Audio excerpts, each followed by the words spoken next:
ভালোবাসা, যার অর্থই হচ্ছে ত্যাগ। ত্যাগ ছাড়া কখনো ভালোবাসা হতেই পারে না। এটি প্রমাণ কে করেছেন জানেন? শ্রীকৃষ্ণ এবং শ্রীমতী রাধারানী। কিন্তু কেন সেই ত্যাগ? অর্থাৎ আমরা সাধারণ মানুষরা যদি কাউকে ভালোবাসি, সবসময় চাইবো তার সঙ্গে একটা সম্পর্কে বাঁধতে, অর্থাৎ বিবাহ। কিন্তু শ্রীমতী রাধারানী এবং শ্রীকৃষ্ণ এত ভালোবাসা সত্ত্বেও দুজন দুজনকে বিয়ে করেননি কেন? কি কারণে শ্রীমতী রাধারানী বিয়ে করলো না শ্রীকৃষ্ণকে, বা শ্রীকৃষ্ণ কেন শ্রীমতী রাধারানীকে বিয়ে করলো না? এই ঘটনাটা আজকে আমি আপনাদের সঙ্গে শেয়ার করছি। আপনারা অবশ্যই মনোযোগ সহকারে শুনবেন, এবং এই অনুভূতিটা হয়তো আপনি অন্য আর 5টা প্রেম কাহিনীতে পাবেন না, যেটা কিনা আপনি শ্রীকৃষ্ণ রাধারানীর প্রেমের মধ্যে পাবেন, যে কতটাই না কষ্ট করে তারা এই ত্যাগ করেছিলেন, যেই কারণে তাদের বিবাহ হলো না। তো চলুন আমরা জানি শ্রীকৃষ্ণ রাধারানীকে কেন বিবাহ করেনি, কিংবা শ্রীমতী রাধারানী শ্রীকৃষ্ণকে কেন বিবাহ করেনি। তো চলুন ভিডিওটা শুরু করা যাক। রাধা ও কৃষ্ণ একই, তাদের যেমন আলাদা করা যায় না, তেমন তাদের নামও আমরা কখনোই আলাদাভাবে বলা তো দূরের কথা, ভাবতেও পারি না। অর্থাৎ আমরা যদি কৃষ্ণ বলি, রাধা নিজে থেকেই বেরিয়ে আসে, কিংবা রাধা বললে শ্রীকৃষ্ণের নাম নিজে থেকেই চলে আসে। সুতরাং আমরা কল্পনাও করতে পারি না তাদেরকে আলাদাভাবে ভাবতে। আমরা সকলেই জানি শ্রীকৃষ্ণের বাল্যকাল কেটেছিল বৃন্দাবনে। আমাদের দুষ্টু মিষ্টি কৃষ্ণ অর্থাৎ গোপাল তার বাল্য অবস্থায় অনেক লীলা করেছেন। বৃন্দাবনে একের পর এক লীলা করেছেন এবং সকলের মন জয় করেছেন। কিন্তু আপনারা কি জানেন, শ্রীকৃষ্ণের আগে শ্রীমতী রাধারানী জন্ম নিয়েছিলেন, এবং তিনি শ্রীকৃষ্ণকে আগে থাকতেই বলে দিয়েছিলেন, হে কৃষ্ণ, আমি তো আগে জন্ম নিচ্ছি, তবে আমি কোনো পরপুরুষের মুখ আগে দর্শন করব না। আমি সর্বপ্রথম তোমার মুখ দর্শন করতে চাই। তখন শ্রীকৃষ্ণ বলেছিলেন, হ্যাঁ প্রিয়ে, আমি অবশ্যই তোমাকে দর্শন দেব, কিন্তু আমার জন্য একটু তোমাকে অপেক্ষা করতে হবে। আমরা সকলেই জানি দেবকীর অষ্টম পুত্র হচ্ছে শ্রীকৃষ্ণ, এবং সেই অষ্টম পুত্রই কিন্তু কংসকে বধ করতে পারত। তাই তার জন্য তো সময় লাগবে, তাই শ্রীকৃষ্ণ শ্রীমতী রাধারানীর কাছ থেকে কিছু সময় চেয়েছিলেন। সুতরাং আমরা জানলাম শ্রীমতী রাধারানী শ্রীকৃষ্ণের আগে জন্ম নিয়েছেন, এবং জন্ম নেওয়ার পর তিনি কিন্তু চোখের পাতা খোলেননি। এতে সকলে অর্থাৎ তার পিতা মাতা পুরো গ্রামবাসী চিন্তায় পড়ে গেছিলেন যে শ্রীমতী রাধারানী কি আদৌ চোখের পলক খুলবেন।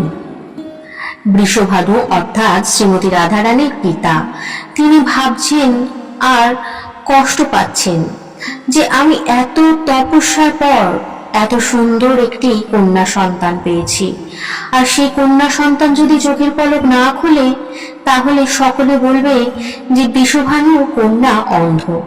তাই তিনি চিন্তিতও ছিলেন। কিন্তু যখন কিনা আমাদের দুষ্টু মিষ্টি শ্রীকৃষ্ণ জন্মগ্রহণ করলেন, এবং যখন শ্রীমতী রাধারানীর অন্নপ্রাশনের অনুষ্ঠান ছিল, সেই সময় শ্রীকৃষ্ণ তার পালিত মাতা পিতা অর্থাৎ নন্দ বাবা এবং মা যশোদার সঙ্গে গেছিলেন বৃষভানু রাজার বাড়ি, যেখানে কিনা তার কন্যা সন্তানের অন্নপ্রাশন চলছে, এবং সকলেই কাজে ব্যস্ত। তখন মা যশোদা শ্রীকৃষ্ণকে কোলে নিয়ে গেলেন শ্রীমতী রাধারানীর ঘরে। সেই ঘরের কোণে মা কৃতিদা শ্রীমতী রাধারানীকে দোলনায় দোল খাওয়াচ্ছেন, কারণ শ্রীমতী রাধারানীও ছোট আর শ্রীকৃষ্ণ ছোট। মায়ের কোলে থেকে শ্রীকৃষ্ণ রাধারানীকে এক পলক দৃষ্টিতে দেখছেন, আর হয় না ভালোবাসার অনুভব, এই প্রথম শুরু। ভালোবাসার অনুভবে শ্রীমতী রাধারানী সেই প্রথম চোখের পলক খুলেছিলেন, এবং এক পলক দৃষ্টিতে দুজনে দুজনার দিকে তাকিয়েছিলেন। এই ছিল তাদের প্রথম দেখা। এরপর একটু একটু করে তারা দুজন বড় হচ্ছেন এবং বড় হওয়ার সাথে সাথে তাদের সম্পর্ক বন্ধুত্বের হচ্ছে।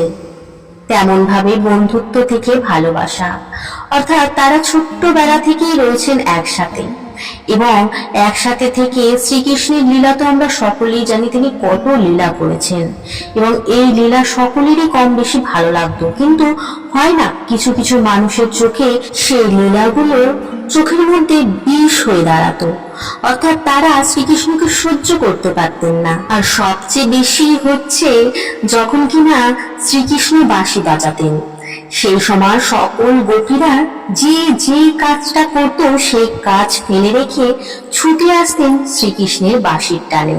আর এইগুলো মোটেই সেই মানুষগুলোর ভালো লাগতো না যারা কিনা শ্রীকৃষ্ণকে মোটেই সহ্য করতে পারতো না।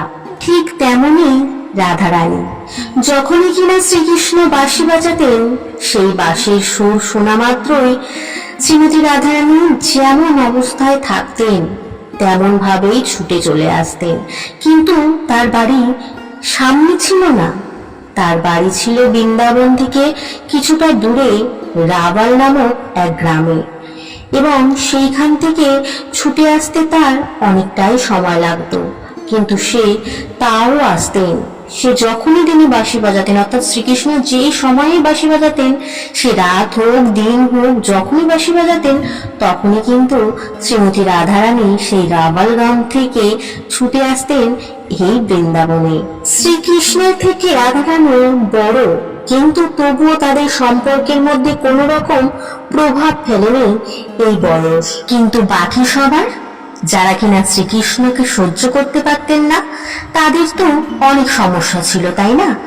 তখন তারা কি করলো, যখন কিছু করতে পারছে না তখন তারা নন্দ বাবার কাছে গিয়ে বললেন যে দেখো, তোমার পুত্র শ্রীকৃষ্ণ সে কিনা গোপীদেরকে বাঁশি বাজিয়ে বাজিয়ে ডাকে, আর সবচেয়ে বড় রাধারানী, সে কিনা শ্রীকৃষ্ণের বাঁশির সুর শুনে সে রাবাল গ্রাম থেকে ছুটে আসে।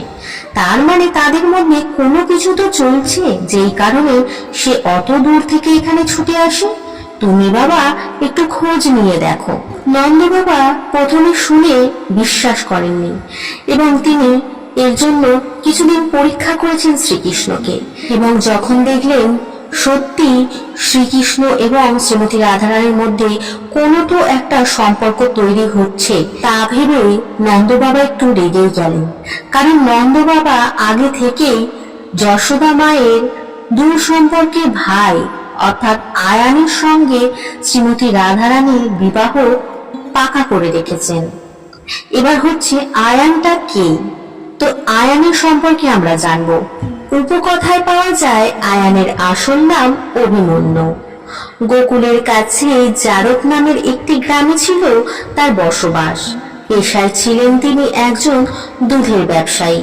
তার বাবার নাম গোলা, মা হচ্ছেন জটিলা এবং বোন হচ্ছে কুটিলা। আয়ান ছিল সম্পর্কে কৃষ্ণের পালিতা মাতা অর্থাৎ যশোদার দূর সম্পর্কের ভাই। আয়ান ছিলেন পরম কালী ভক্ত, তাই তিনি পুজো অর্চনা নিয়েই থাকতেন। অন্য কোনো বিষয়ে তার বিশেষ কোনো আগ্রহ ছিল না। গত জন্মে আয়ান মা লক্ষ্মী দেবীকে স্ত্রী হিসাবে পাওয়ার উদ্দেশ্যে ভীষণ তপস্যা করেছিলেন, কিন্তু শ্রীনারায়ণ আয়ানকে স্পষ্টভাবে জানিয়ে দিয়েছিলেন যে এই বর দেওয়া অসম্ভব ব্যাপার, এই বর কখনোই দেওয়া যাবে না।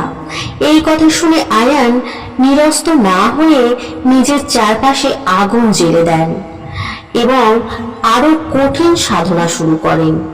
তখন বাধ্য হয়ে শ্রীনারায়ণ আয়ানকে বলেন, ঠিক আছে, তুমি রাধারূপী লক্ষ্মীকে স্ত্রী হিসাবে পাবে, কিন্তু সেজন্যে তোমাকে নপুংসক হয়ে জন্ম নিতে হবে। এতে তুমি রাজি তো? আয়ান তাতে রাজি হন এবং পরের জন্মে অর্থাৎ দাপর যুগে যখন তিনি আয়ান রূপে জন্ম নেন এবং রাধারানীকে বিয়ে করেন, কিন্তু তাদের মধ্যে অর্থাৎ আয়ান এবং রাধারানীর মধ্যে কোনো স্বামী স্ত্রীর সম্পর্ক ছিল না। তো আয়ানের সঙ্গে রাধারানীর বিবাহটা হলো কিভাবে? সম্পূর্ণ ভিডিওটা দেখুন, পুরো কাহিনীটা আপনাদের সঙ্গে আমি শেয়ার করছি।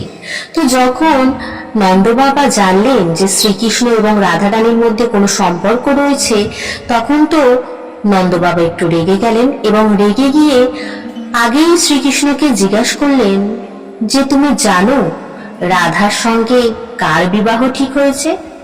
তখন শ্রীকৃষ্ণ বললেন, হ্যাঁ আমি জানি তো, কারণ শ্রীকৃষ্ণ তো সবই জানতেন। শ্রীকৃষ্ণ বললেন যে হ্যাঁ, মামার সঙ্গে, আয়ান মামার সঙ্গে। তখন বললেন, তুমি জেনে শুনে কি করে তুমি রাধার সঙ্গে এমন কাজ করছো যেটা কিনা ধর্ম বিরুদ্ধে? তখন শ্রীকৃষ্ণ বললেন, আমি কখনো এমন কাজ করি না যেই কাজ কিনা ধর্ম বিরুদ্ধে, আর প্রেম কখনো ধর্ম বিরুদ্ধে হতে পারে না। আর আমি মন প্রাণ দিয়ে রাধাকে ভালোবাসি, আর আমি চাই ওর সাথে বিবাহ করতে। আপনারা যদি আমাদের আশীর্বাদ করেন তাহলে আমরা বিয়ে করব।